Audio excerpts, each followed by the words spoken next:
Sometimes we forget and sometimes we feel like God is not with us, but knowing all these stories and how God have shown himself to other people, it could remind us that God is there no matter what. We just need to talk to him. A few weeks ago, we had the privilege of taking a team of 10 high schoolers to New York City. We were part of what was called Culture Camp, put on by Envision, which is part of the CMA. And the idea of the camp was to bring groups from all over the country together to have a cultural immersion experience in New York City. We stayed at New York School of Urban Ministry, and all throughout the week, we were assigned a people group that we were to be immersed in. And our group was Himalayan Buddhism. And so we spent the week going to their cultural centers, going to their places of worship, eating at their restaurants, and going to the parks where they hung out. Throughout the week, we had the opportunity of witnessing the students on this trip grow in their walks with the Lord. It was incredible to see the humility and the teachability each day that these students expressed. In the mornings, we would have trainings where the students would learn a new skill in sharing the gospel within this people group. And in the afternoons, they would get to practice this skill. And it was such a blessing for us to get to see these students walk out their faith on the streets of New York City. It all started Saturday when we first got to our first full day in New York City. We got to go downtown Manhattan with all the other groups within Vision. So it was about 100 of us total. And yeah, we just got to meet new people, talk with new people, and then we actually went on this little scavenger hunt across all of downtown Manhattan, which was a lot of fun. Culture Camp was basically like a little camp we all went to at NYC, and a bunch of kids from other Alliance churches would come, and basically learning how to love people from a different community or a different background than you, and just learning just what other cultures are like and how to love them best. We went to this Nepali community church, and we met this really cool kid. His name was Sean. He was like the only kid in the entire church. And we just turned around and we saw him, and he was like super nice and like immediately started talking to us. We were just able to yeah, just get to know him in just a small level. Just like we learned out that he played soccer. He's like 13 years old, and he's been going to that church for a while, but he didn't really understand because they spoke in Nepali and he didn't understand it the most. So it was like he was kind of like us. It's like he knew it a little better, but it's like made us feel a little more welcome. And then the pastor he told everyone to stand up and go find new seats. So I'm like, oh, I'm gonna go sit with Sean. So yeah, we went and sat with Sean. And yeah, I was just able to talk to him. And then after the service, we had a potluck downstairs, and we sat with him, all of us youth, sat with him and talked to him. And yeah, just got to learn like what his life is like in the middle of downtown Queens, you know. We went to the church on Sunday where we met the amazing people of that church, and then we heard a story of a lady at that church who used to be Hindu and now she's a Christian. And then she told us about a story of her daughter when she was very, very sick. She had stage 4 cancer. And then she just told us how they used to pray to God, and God helped them to overcome that obstacle. And it's just so amazing for me to hear like how amazing God is and how he works in different ways in different people. I think just seeing the community of that church and just how encouraging all the people were to us, and like how much they invited us in. Yeah, and just seeing Sean and getting to know him, just the community there, that yeah, God just gave us this relationship with him. I got his Instagram, so I was able to message him through Instagram. And at one point, I think I'd mentioned that we were gonna go to a park, and he was like, oh, you guys should tell me like which park, like maybe I could show up. I thought it was really cool because we got there and the first person I saw was Sean, dude we met at church 2 days before, which I was not expecting that. And he was like doing everything we were doing with us, you know? Our goal was to connect with the people there and then ultimately pray for them. Just being able to minister to people who were broken and lost, even just handing out free waters and just getting to know people. It was a little daunting at first just to be able to go up to strangers and like connect with them, but then pray for them. At one point, I was wanting to go around and like find people to pray for and like give them water and stuff, but I was terrified to do it alone. So it was like, I wonder how much Sean has experience with that. And it came to find out he had no experience. Like he had never prayed for someone else like out loud, like ever. And so I was like, hey, do you want to come with me and do this? Trying to make it sound like I was like pushing him to do this, but really he was pushing me to do it. And yeah, so we went around, and right away we found this man. He said he was like Christian or like Presbyterian or something like that. So we were like, oh sweet, like someone who already knows Jesus. So it was like, let's go pray with him. And we were talking to him for a while. And I was like, Sean, would you like to pray for him? And yeah, he was like a little nervous at first, but he did great. So it was really encouraging just to see him take his first steps, and then he just took off. I mean, he was a natural. First day at the park was awesome because I kind of felt like we were going out and we were doing it. The couple days before then was more just kind of like seeing around the city and stuff, whereas this was like, all right, let's go. We're gonna go out. First day we mainly just like kind of broke the ice almost. Learned people's names, learned stuff about them, played volleyball or basketball with them. And then we go back on the second day and they're there again and they're like asking all these questions. Sometimes they would even ask questions about who Jesus is, which was really cool to see. I guess going 2 days, it really allowed to kind of build a little trust, you know? I met David at a park in Queens during our park ministry. And the first day we were there, we really didn't talk about the gospel much, but we came back the next day and talked to him again, and he comes up to me right away. He's like, dude, this like crazy old Christian lady just tried to convert me. And I was like, oh yeah, I don't think she's with like Summit. Like, nope, she's not with us. And so then I asked him, like, what do you believe? Because I really wanted to, instead of making it more of a shallow conversation, kind of try to bring it deeper slowly, which wasn't super slow, but I asked him, yeah, what do you believe? Like, are you Muslim or Buddhist? He said, well, I'm a little lost right now. I don't know exactly what I believe. Technically, I'm a Buddhist, but I haven't really committed to any religion. I said, okay, have you ever thought about Christianity and so on? And that really opened a gateway into talking to him about Christianity, and right away he just started like asking questions, question after question. So many I couldn't answer them all at one time. It turns out after the first day of talking to him, one of the other like leaders at the culture camp who wasn't with Summit went over and talked to him, and they started talking about the gospel, and turns out Sam prayed for him. Just that conversation opened it up the next day for me, so I was able to talk to him as well about the gospel. There was one day where I sat down on a bench and just kind of, was praying a little bit and just wanted to be still, just kind of be a little more in the moment. I mean, I remember praying for just kind of peace, to not have any expectations, just to kind of, God, what do you want us to see? What, give us your eyes. I mean, within minutes, really, this man came walking by, and I looked over at him, made full eye contact with him, kind of a little smile. He responded, and then he walked right over to me. I mean, it was as if I was a friend that he was waiting for. But he came over, he sat down, and we had a conversation for about an hour and a half. About halfway through the conversation, I was kind of praying in my mind, God, steer this towards you, and he did, and I was able to ask him about, does he go to church? Does he have a faith? And when he found out that I was a believer, that I was a Christian, it's like his eyes just lit up, and he was just, I mean, that we talked about that for about an hour, and he called his nephew, who is involved in some Facebook groups, some sermons and things like that, and we had this little three-way conversation going on FaceTime with his nephew, and kind of found out that this man, his name is David, has been searching. It's like he's not a believer yet, but he's curious, and he's just wanting to talk about it, and hadn't had a lot of opportunities to, and here was a chance to. So it was just really interesting how all of that kind of came together. And as we parted ways, he even said to me, he's like, God brought us together, and he was kind of he was Chinese, so he had broken English, but that was a pretty powerful moment.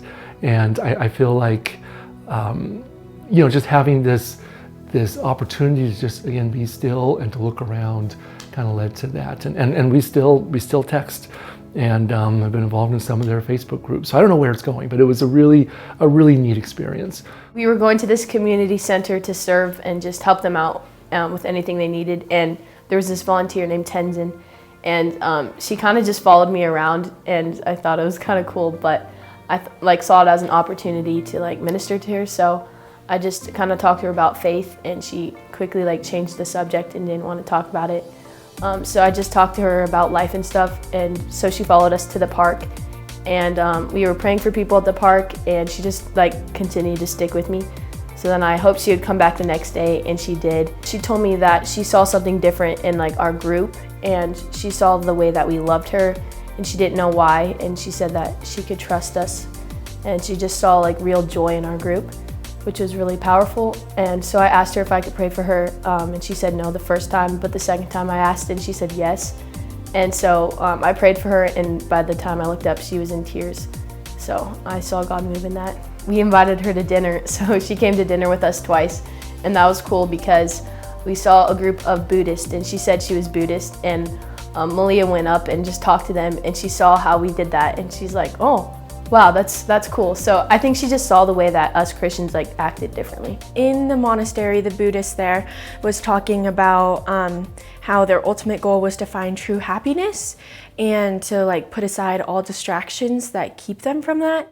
Our group was wondering if they were allowed to have cell phones, and in a restaurant that we were eating at, a group of monks walked in and they all whipped out their phone, and I was like, man, like for me that really does like keep me from true happiness, my phone, all the time.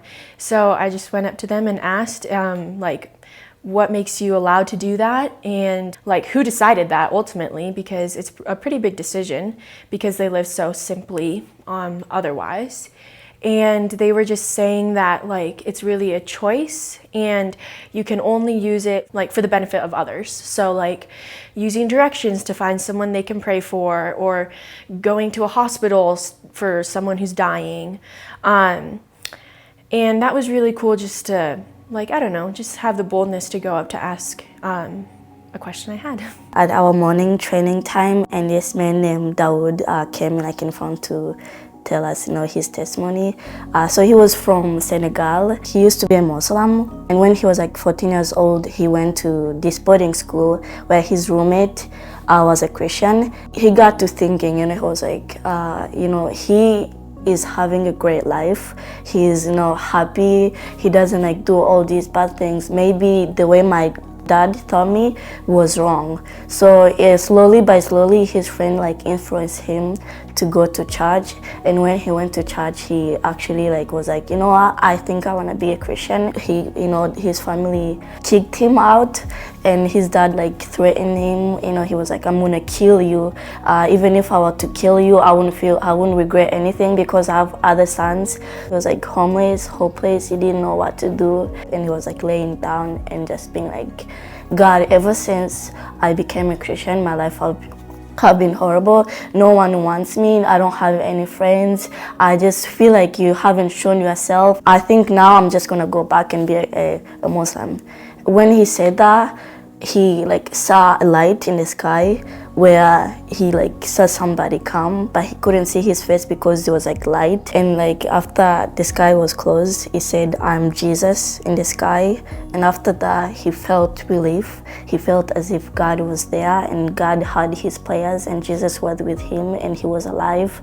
And that was just like an amazing moment for me. I just feel like sometimes we forget, and sometimes we feel like God is not with us, but knowing all these stories and how God have shown himself to other people, it could remind us that God is there no matter what. We just need to talk to him. There were many instances where we saw students care for one another within our team.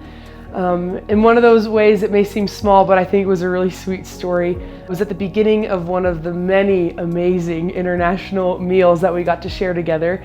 And it was when Tantine was trying to use chopsticks, and she didn't really know how to. And it was really sweet to see Oliver step in and give her a little lesson on how to use chopsticks. And it was really just sweet as a leader to watch them interact, to see Oliver care for Tantine to feel care in that moment, and ultimately see them connect over something small, but really sweet. I feel like God was really showing the struggles mainly that there can be in ministry. 2 years ago, I went to New York with Mac again for a city relief, and I feel like then God was really showing me the joy. Like, it was awesome, just so much fun. And I was expecting a similar experience, but it was actually really hard on times. I feel like he was really showing like, hey, it's not always gonna be super fun and easy. There is gonna be struggles, and I'm super grateful that he cares about us enough to show us that. I think the biggest thing I took away was probably just like having more confidence in praying for people. Yeah, just walking around town and stuff. It's like just having in the back of your head, like, God, is there anyone here that needs prayer? Is there anyone around me that needs encouragement? One of the ways I saw God at work was through actually one of our leaders, Anna. She was just so joyful, and I just wanted to strive to be like Anna, you know, be joyful and just loving to everyone and just be different. So one day during the week, we had this opportunity to go around the city to pray for people. At first, I was kind of afraid to pray out loud because I thought people would be judgy or look weird looks. And then I just prayed to God to just ask for His presence to be with me. Almost the end of the prayer work, I just felt God present, and then I overcome that fear, and then I prayed out loud, and then I just realized whatever you ask for, God will give it to you. One of our devotions was about humility, and that really stuck out to me because a lot of times I don't have humility, and I'm really quick to judge other people, or if they can't do something cool for me, then dude, I don't want you. But just learning how to be humble and put others first, and just love people for no reason. I think that was a really cool goal I have set from New York. On Tuesday, I believe, we went to our morning devotion, and we were talked about treasure hunt praying. And what that is you pray to God and you have Him reveal someone, something matching a specific description, and you look for that and you pray for it. And when I did my treasure hunt prayer, God revealed to me a man who was wearing a yellow shirt, and I was like, a little weird, but we'll go with it. So I looked for 2 days straight, not seeing anybody. I couldn't see anyone. Culture camp ended, and we were gonna have our fun time going to Hamilton on Broadway. And when we entered the theater, a couple rows ahead of us, there was a man wearing a yellow shirt, and I was like, are you serious? I haven't seen anybody wearing a yellow shirt for 2 days straight. During the intermission, I went up and prayed for him, and that was a pretty cool experience because it was yeah, God listens. After a week in New York City, you'd think that we would be exhausted and ready to be home, which we were in some ways.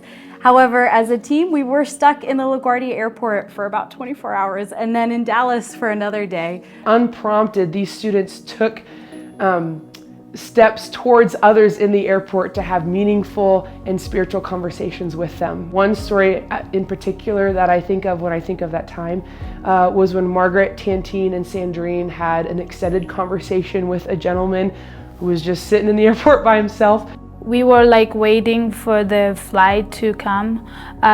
We saw this man, he was sitting alone.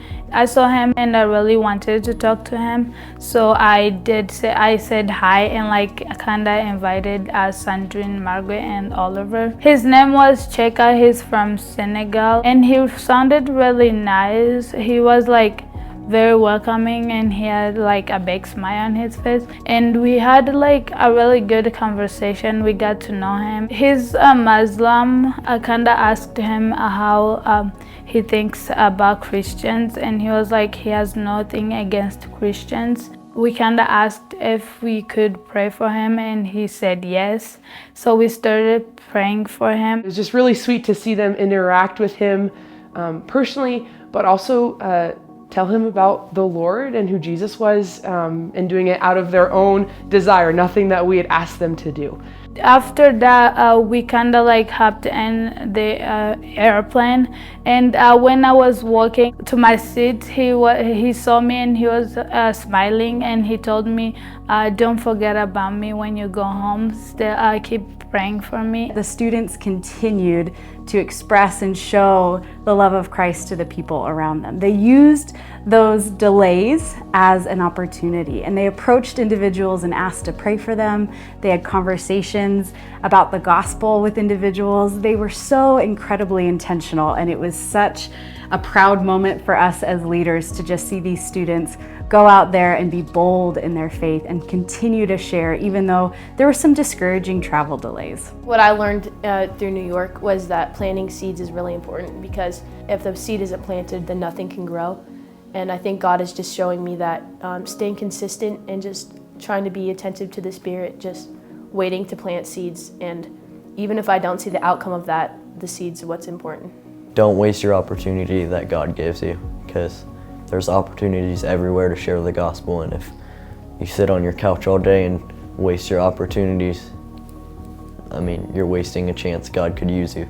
If you feel like talking to people or praying for somebody that is God telling you to go, don't feel like hesitated to go. I saw God moving through these students in a way that is just not a normal way for kids their age to act. You know, there was this awkwardness, it's uncomfortable, and a lot of times you just want to play basketball, you just kind of want to be in your own little circle with your own friends. And I didn't see any of that. The outreach that these kids did was phenomenal. And so that was a huge takeaway for me. One of the points made throughout Culture Camp was how to bring this experience and the training received into everyday life. And we heard many of the stories of how God was using it in New York City to make kingdom impact. But one thing that we're so encouraged by is to know that this was more than just a week-long experience. It was an investment that's going to be sown into the students' lives as they learn who they are and how God is calling them to live out these things in Missoula and beyond. So we just wanted to say thank you. Thank you for making this investment in students' lives. Thank you for all the many ways that you have showed up and poured into them, caring for them, whether it was maybe even giving towards their financial goal or praying for them, encouraging them, asking them questions about how this trip went. Thank you for caring for the students at Missoula Alliance Church.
You guys, I said guys particularly, fellas. Everyone's eating their falafel. Eat the falafel, eat the falafel, eat, take a bite, take a bite, take a bite, take a bite, take a bite, take a bite, take a bite, take a bite, take a bite. Look at all of our falafel. All of our falafel. All of the falafel back to the two that I missed. It's in Ethan's mouth, and Sawyer's got some in his mouth. Yay! Look, hey, look, we're in a buggy. Look at that, and that's a nice horse. Look at me. That's disgusting.